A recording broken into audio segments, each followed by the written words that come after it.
Chapter 9. The corporal was out of breath. "A hard climb for an old man," he said. "You bring the pigs, too?" "We fatten 'em up on the way," said Papa. "Waste not, want not." "Of course," said the corporal, and he looked about him. "Mountains," he said. "The transhumance. It must be the same the world over, I expect. But back at home we only have the cows and the horses. The horses, they are like yours, except they have flaxen manes and tails. Halflingers, we call them. But just like you do, we take them up all into the high pastures in the summer. Except, of course, we do not all go together." Papa was quick to explain. Too quick, Joe thought. "The shepherds will part them up this evening," he said, "and they'll take them off to their own mountainside. Every shepherd has his own mountainside." The corporal nodded. "Of course," he said, "of course. Back at home," he went on, and he was looking straight at the hut as he spoke. "Back at home, it is just the men who drive the animals, and their dogs, of course. No women, no children. You must have had almost the entire village up here." Hubert came running across to the corporal and looked at him through his binoculars from a meter away. The corporal smiled and winked into the binoculars. "Hello, Hubert," he said, but Joe could see that he was still interested in the hut. "And you passed the whole summer alone up here?" Papa leaned back against the door of the hut. "That's right," he said. "Do you mind if we fill our water bottles?" the corporal asked. "Go ahead," said Papa. "Hans," said the corporal, holding out his water bottle and pointing to the spring. He turned back to Papa. "So you have to do all the work yourself, the milking, the shepherding, the cheese-making?" "Everything," said Papa, watching the soldier as he crouched down beside the spring. "I take the donkey down to the village once a week with the cheeses, pick up the supplies, and I'm back up here in time to milk them in the evening." A shutter squeaked and banged open in the wind. The soldier at the spring looked up at once, and then looked again, his eyes squinting. He screwed the top of the water bottle on and stood up, his eyes still on the shutter that swung back and forth, now on its own hinges. He began to walk towards it. No one moved a muscle. "It must be hard work," said the corporal, but Papa was not listening. His face was frozen. Joe could feel the queen in his pocket and squeezed it until his eyes watered. He looked up at the corporal, and their eyes met. In that moment, the corporal knew and understood. Joe was sure of it. "Hans!" the corporal shouted.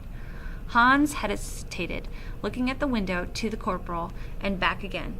"Hans!" said the corporal, more quietly this time. "Kommen Sie zurück. Nix da." The soldier shrugged his shoulders and came back. The corporal turned to Papa. "You should get that mended," he said. "If you do not, it will blow off in the first storm." And then he spoke to everyone. "Lieutenant Weissman has sent me out to escort you all back," he said. "We shall need to start down now, I think. I am sure you know that you must be back inside your homes before curfew." No one needed to be asked twice. Families gathered together briefly to say goodbye to their men, and then they followed the soldiers past the piggery and the donkey shelter and made their way down towards the tree line. The last Joe saw of Papa, he was standing at the door of the hut, the other shepherds around him. Joe lifted his hand to wave, and then a rock was between them, and he could see them no more. With Christine on his shoulders, Hubert walked beside Joe all the way down the mountain. Hardly anyone spoke. The soldiers walked on ahead of them, stopping every now and then to let them catch up. Once at the river, everyone stopped to rest, and Joe looked around for the corporal. He was sitting on his own, his back to everyone, tugging at the grass beside him. Hubert went to sit beside him and showed him how he could make rude noises by blowing the grass through his thumbs. The corporal seemed preoccupied and disinterested, and after a few moments Hubert got up and moved away to blow on his grass alone. Joe wanted to go right up to the corporal there and then to thank him. He wanted to tell everyone what the corporal had done. If only they knew what he knew, they would be carrying him shoulder high into the village. As it was, when they got back home, they all vanished into their houses, bursting with the news of their success. Joe could hear it now, the same story in every house, about how the children would be over the border tonight and away, and about how they'd had a bit of luck up by the hut, but that it otherwise had all gone according to plan. And sure enough, that was precisely the story Grandpère told Maman as soon as they got in. "One look through that window," said Grandpere, "and that would have been it. Makes me sick to think about it. If the corporal hadn't picked that moment to call the soldier away, then God knows what would have happened." "Perhaps it was the prayer Benjamin said this morning," said Maman. "Maybe," said Grandpere. Joe thought then of speaking up. He had to force himself not to. What the corporal had done, he'd done for him. It was personal, and it was private, and he could tell no one, not ever. The village always seemed an empty, echoing place that first morning after the transhumance, and sad, too. But the mood when Joe reached school that morning was jubilant. Everyone had been told time and again never to talk about the escape, never ever to mention it. But they still gathered in conspiratorial huddles and relieved their exploits. Joe was uneasy, though, and he had good cause. From dawn, they'd been expecting word that the children had crossed safely over into Spain. It had all been arranged. The widow Horcada was going to let them know just as soon as Benjamin got back. But there had been no word. "No news is good news," Grandpere kept saying, rather too often, Joe thought. All through first lesson that morning, Joe looked out the window and tried to convince himself that nothing could have gone wrong. After all, what could go wrong between the hut and the border? So close you could spit into Spain. That's what Grandpere always said. Joe squeezed the queen in his pocket and closed his eyes for a moment. He tried to pray, but he couldn't. He tried to obliterate his worst fears, but he could not. The night had been pitch black and perfect. Papa was there to guide them over. They couldn't have got lost. They'd go the silent way, walking on the grass, not across the scree. There'd be someone waiting for them on the other side to take the children on into Spain. Benjamin and Papa would be back in the hut by midnight at the latest. Papa had said as much. They were going to rest for an hour or two before the descent, and Papa was going to bring Benjamin down as far as the river and let him go on back to Widow Horcada's house alone. Nothing could have gone wrong. No news was good news. Please, God. "Joe?" Monsieur Audap was coming towards his desk. "I don't think you've been entirely with us this whole morning, Joe.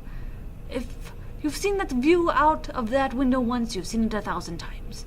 Now, whilst I appreciate you are not a natural mathematician—" The door burst open, and Hubert was standing there, his mouth open, straining to make intelligible words out of his grunting. He was beckoning frantically. "Stay where you all are," said Monsieur Audap. "I'll be back in a minute." But Joe was out the door even before he was. Hubert took his arm and ran with him down toward the square. By the time they reached it, Joe expected to find it full of the cave children, but it was empty. There were heads at every window and people standing in the street craning to look. Joe was about to run on, but a hand held him back firmly. Monsieur Audap was at his side, and the school children had filled the street behind him. Madame Soleil came out of her shop, wiping her hands on her apron, and Joe saw her look up the street and then rush back inside and shut the door. The next moment her face appeared pale in the window, and now Joe could see what she had seen. There was a soldier in the front and one on either side, and there was someone else between them, but Joe could still not make out who it was. And then he knew who it was, and his heart turned cold. It looked like one person at first, but it was two. Benjamin was carrying Leah, her arms wrapped around his neck, her head buried in his shoulder. He stopped now and put her down. He crouched down and straightened her coat, talking to her all the while. Then he took her hand, and they walked slowly into the square, which was now filling with the silent people. From behind Joe came the sound of running boots. Lieutenant Weissman, the corporal, and a dozen soldiers pushed their way through the schoolchildren and into the square. Soldiers fanned out all over the square, driving the crowd back. One of the soldiers saluted as Lieutenant Weissman came up. Joe could understand nothing of what was being said, but he heard one word repeated over and over again: Juden. The lieutenant walked across to Benjamin and looked at him and then down at Leah. "You are Jews?" he asked. Benjamin smiled and nodded. "We are," he said. "May we sit down, please? The little girl is very tired, and so am I." The corporal pulled out 2 chairs from outside the cafe, and they sat down side by side, still holding hands. Lieutenant Weissman looked around him. "Is Monsieur Sarthal here?" he said. Monsieur Sarthal stepped out of the crowd. "Monsieur Sarthal," said the lieutenant, "I must get these 2 down to the station at once. They'll never get there on foot. My horse is lame, so I will need a horse, a donkey, whatever you can find." Monsieur Sarthal nodded. "You heard what the lieutenant said," he said. "He needs a donkey or a horse." No one spoke. "For God's sake, do you want them to have to walk?" "They can have mine," said Monsieur Audap, and then he turned to Joe. "Fetch her, Joe, will you?" he said quietly. "You know where to find the saddle." Joe hesitated. "Fetch her," said Monsieur Audap, and edged to his voice. Laurent went with them. "What happened?" he said as they ran up the hill. "What went wrong?" "I don't know," said Joe. "I don't know." It was all he could do to hold back his tears. They found Monsieur Audap's mare and saddled her up together. Laurent held her mane as Joe slipped the bridle over her ears. "What'll they do with them?" said Laurent. "One of those camps," said Joe. The crowd parted as they led the horse into the square. Benjamin was talking urgently to Leah, smoothing her hair. They looked up and saw Joe coming towards them. Neither showed any flicker of recognition. Joe held the horse as Benjamin mounted from a chair. The corporal handed Leah up to him, and she sat clutching the mane, Benjamin's arm around her. "You'll be escorted to the train by the corporal," said the lieutenant. "And after that?" "It's not my concern," said the lieutenant, and he stepped aside. A soldier took the reins from Joe. Joe looked up at Benjamin, who held out his hand. "Jekuya," he said. Joe took his hand. "Jekuya," Benjamin said again. For a moment, Leah's eyes met Joe's and held them. The lieutenant was frowning at him. "Do you know them?" he said. Joe shook his head. "Of course not," said Benjamin. "We know no one here, and no one knows us. The boy brought me a horse, and I simply said thank you. Is that not permitted for a Jew to even say thank you?" Joe watched them being led away, the horse's hoofs slipping on the cobbles as she was led across the square, down the hill, and out of sight. Monsieur Audap tried to gather the children together and take them back to school, but many, like Joe, drifted away homewards. As he walked home through the empty streets, he gleaned from the squeeze of Benjamin's hand, from the single word Benjamin had been able to say to him, all that he had wanted to say and was not able to say without betraying him. The news had reached home before him. Papa was sitting huddled over the table, head in his hands. He looked up as Joe came in, his eyes full of tears. "You mustn't go blaming yourself," said Maman. She prized his hands away from her face and kissed them. "We all did what we could. Everyone did." "Did we?" said Grandpère fiercely. "I was in the square just now. There were over 100 of us and just 22 of them. And we just stood and watched them take them away." He looked away to hide his face. "What happened, Papa?" said Joe. "The children, did they not get away?" "Oh, yes," said Papa. "We got them away just like we planned. Like clockwork it was. We were up there at the border before midnight. Only one thing went wrong. The little girl." "Leah," said Grandpère. "She wouldn't leave 'em," Papa went on. "I tell you, Joe, I've never seen anything like it. The strength of the girl. There wasn't much of her, but she clung to Benjamin like she would drown if she let go. So we had to bring her back with us to the hut. There was nothing else we could do. Even then we weren't too unhappy. We had a glass together in the hut, Benjamin and me, to celebrate it was, before we came down. The little girl was tired, of course, so I sat her on the donkey and we set off." He drank down his glass and wiped his mouth with the back of his hand. "But then it happened. I thought it was a boar. There was sort of a snorting and then a growling. You couldn't see anything, not at first. It's funny, though. Benjamin seemed to know at once what it was, almost like he was expecting it. He shouted some sort of warning to the little girl. I don't know what he said, but I understood soon enough when that bear came lumbering out of the trees. He came right at us. Benjamin stood his ground and faced him, but the donkey took off, the little girl screaming loud enough to wake the dead. I was running like the donkey was. You don't stand and fight a bear. But when I turned round, I saw Benjamin throwing stones at it and shouting at it, and the bear was backing away. I couldn't believe it. And then I remembered all about that bear cub you told me about, the one that Benjamin brought up. And I put 2 and 2 together, so I started throwing stones at him too. He was up on his hind legs and waving his paws like he was boxing, and we were just hitting him again and again, and still he came on. Then it seemed like he'd had enough of it, and he went down on all fours and just walked off. All the time we could hear the little girl crying and screaming somewhere behind us, and the donkey braying down in the valley. I went after the donkey. Benjamin went after the little girl. Papa shook his head. I should have never left him. I was gone a few minutes. Took me a bit of time to calm the donkey down. I was leading him back through the trees towards them. The little girl, she was still crying like she would never stop, and he was trying to comfort her. Then suddenly there were torchlights and shouting, and there were soldiers everywhere. And what did I do? I crouched there in the darkness like a frightened rabbit, that's what I did. And I stayed there until I was sure they had gone. What does that make me, eh? You've got a coward for a father, Joe. Joe put out his hand to touch Papa's shoulder. He said thank you, said Joe. Benjamin, he said to thank you. Papa looked away. Someone's got to go up there and tell Alice, said Grandpere. And I don't know if I can, not on my own. I'll come, Maman said, standing up and wrapping her shawl about her. Joe, you can stay here and look after your sister. She put her arms around Papa's neck and kissed him on the top of his head. You'd better get yourself back up the mountain. Those sheep won't milk themselves. She took Grandpere's arm. Come on, she said. Let's get this over with. In the days that followed the exodus of the cave children, an unseasonal fog settled over the village, and it matched perfectly the mood of the place.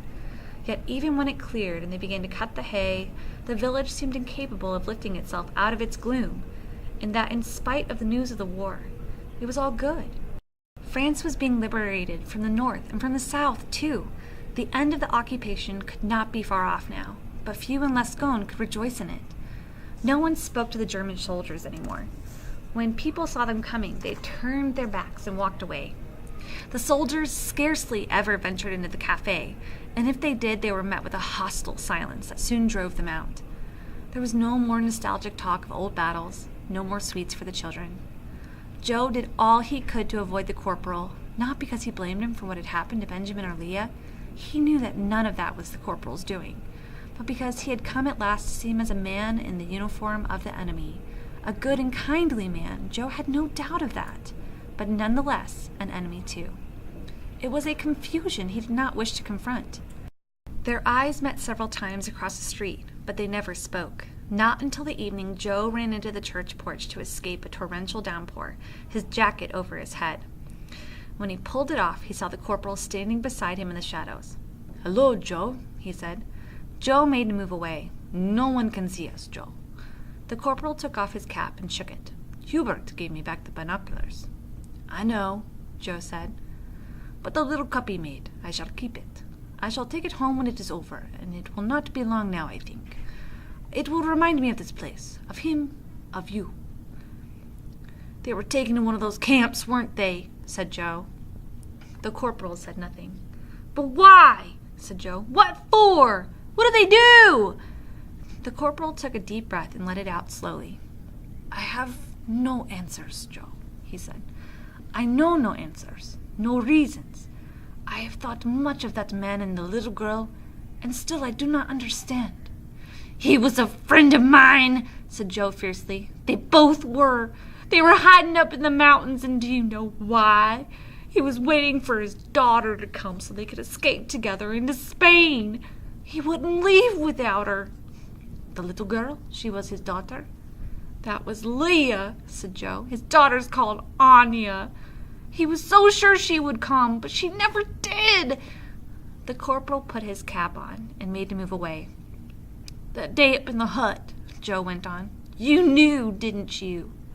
The corporal nodded. "I thought there was someone inside," he said. "Someone, or maybe something you did not want me to see." "There was," said Joe. "There were 12 Jewish children, and they escaped. All except Leah. They escaped!" And he did not try to disguise the triumph in his voice. Well, well, said the corporal. I suppose that is something. Auf Wiedersehen, Joe. And pulling up the collar of his coat, he walked out into the rain. They were carting in the hay a few days later when Joe thought he heard the sound of distant thunder. Maman brought the horse to a halt, and Grandpère held up his hand. It wasn't thunder. It was drumming. It was Hubert drumming. Christine screamed at being left behind, but Joe ran on ahead anyway. As he ran down through the streets, he was aware that there were others running with him, all around him now, and the drumming echoed off the walls of the houses, so that it seemed as if Hubert must be beating a dozen drums. In the square, they were all hugging each other and crying. "They've gone!" Joe heard. "The Germans have gone!" The bells were ringing, and Monsieur Sarthal was leaning out of the window of the mairie and fumbling with a faded tricolor that would not run out of its pole. But when it did, it was greeted with such a din of clapping and cheering that Joe couldn't hear what Laurent was shouting in his ear. Not at first. "Hubert!" he shouted. "Look at Hubert!" Outside the cafe, they were drinking straight from the bottles, arms around each other and dancing, and Hubert was standing by his drum and drinking wine as if it were water. He finished the bottle and raised his hands in the air, laughing till the tears ran down his face. When Joe saw him next, he was dancing around the square with Christine. It was a wild gallop, more than a dance, but Christine was loving it. Monsieur Sarthal stood on the war memorial and tried to make a speech, but no one would listen, so he gave up and sang the Marseillaise instead, bottle in hand. By the end of it, everyone was linking arms and singing with him. Then Father Lassalle was running in amongst them. "Quick!" he shouted, tugging Monsieur Sarthal by the arm. "Quick! It's Hubert! He's in the churchyard! I think he's gone mad! He's trying to push away one of the tombstones!" And Joe knew at once which tombstone. He was there before anyone. The tombstone was ajar, and Hubert was nowhere to be seen. He didn't need to look in to see if Grandpère's rifle was still there. It would be gone. He knew it. From the graveyard wall, he could see Hubert springing down the hillside, the rifle held above his head, and on the winding track below the village, the gray column of German soldiers, led by Lieutenant Weissman on his horse. "Don't, Hubert! Don't!" he called, and he saw Lieutenant Weissman swivel in his saddle and look upwards. "Don't shoot!" Joe cried. "Don't shoot!" Hubert had stopped. He was aiming the rifle at the soldiers. Joe vaulted the wall and ran screaming down the hill, waving his hands. He leapt the ditch and blundered through the hedges, and all the while he called out, "Hubert! Hubert! Don't! Don't!" He never saw the shooting. He tripped over a root and was picking himself up when he heard it. There were just 2 shots. He looked where Hubert had been and could not see him. Lieutenant Weissman was running up the hill towards him, a pistol in his hand. Joe found Hubert lying on his back in the long grass, the rifle still grasped in his hand. His eyes were looking at the sun, but not seeing. Joe looked at the blood on the grass by his shoe and thought of the bear lying stretched out on the chairs in the square all those years before. The blood of a man was the same red as the blood of a bear. A shadow came over him, and he looked up. Lieutenant Weissman was looking down at him. He crouched down beside Hubert and felt his neck. "A pity," he said, and he stood up. "I am sorry, very sorry." "He didn't mean it," said Joe as the lieutenant walked away, and then he was shouting after him, "He didn't mean it! He didn't mean it!" A few months later, the war was over. The men from the prisoner of war camps came home, or most of them did. Everyone waited for some word of Benjamin and Leah, but there was no word. Instead came the first dreadful rumors that there were camps, concentration camps, where Jews and others had been systematically murdered. Even when there were pictures in the newspapers and reports in the wireless, Widow Horkata refused to believe it. Joe clung to Benjamin's own maxim. "Wait and pray," he had said. "Wait and pray." This, often alone in the cold church, he would cry into his hands, for he somehow knew that his prayers were too late. Meanwhile, Monsieur Audap had been making inquiries. It seemed that Benjamin and Leah had been first taken to Gurs concentration camp, about 30 kilometers away. From there, they'd been sent on to Auschwitz. Auschwitz was a death camp, he said. There were only a few survivors, and Benjamin and Leah were not amongst them. Like millions of Jews, they would not be coming home. Grandpere broke the news to Widow Horkata and was a constant source of comfort through her dark and grieving days. It was to no one's great surprise when the two of them got married just before the winter snows set in. Grandpere moved out of the house to start all over again, as he put it, up at the Widow Horkata's farm. He took the pigs with him, and that pleased Papa, who could never take to them. Joe left school the next summer and became a full-time shepherd. With only Rolf for company, he took the sheep up to the mountains and lived in the hut as Papa and Grandpere had done before him. Rolf was all the company he needed or sought. He buried himself in his work. It was the only way to forget the gnawing pain inside him. But at nights, asleep in his hut, the faces of Hubert, Benjamin, and Leah haunted his dreams. One Sunday afternoon, with the cheese-making done, Joe was resting on his bed with Rolf beside him. It was the dog who heard the voices first and lifted his head. Then Joe heard Papa coughing and Christine prattling on. They often came up on a Sunday for a picnic. Joe had to steel himself to be sociable. Papa would question him endlessly about the sheep, and Christine would want her ride on the donkey. He was surprised, though, when he heard Widow Horkata's voice, too. He swung his legs off the bed as Grandpere put his head round the door. "Not disturbing you, are we?" he said. Joe blinked in the bright sunlight and held his hand over his eyes so that he could see better. They were all there. Papa was helping Widow Horkata down from her horse, and Maman had the picnic basket on her arm. Rolf was greeting Christine in his usual boisterous way, paws on her shoulders. She staggered back and sat down hard, Rolf on top of her. She laughed, and everyone laughed. "Well, Joe," said the Widow Horkata, shaking out her skirts, "have you lost your tongue? Don't you know how to say hello to strangers?" "Strangers?" said Joe. And then he saw the girl. She was walking towards him. She had red hair that she pushed back out of her eyes and tucked behind her ears. "I'm Anya," she said.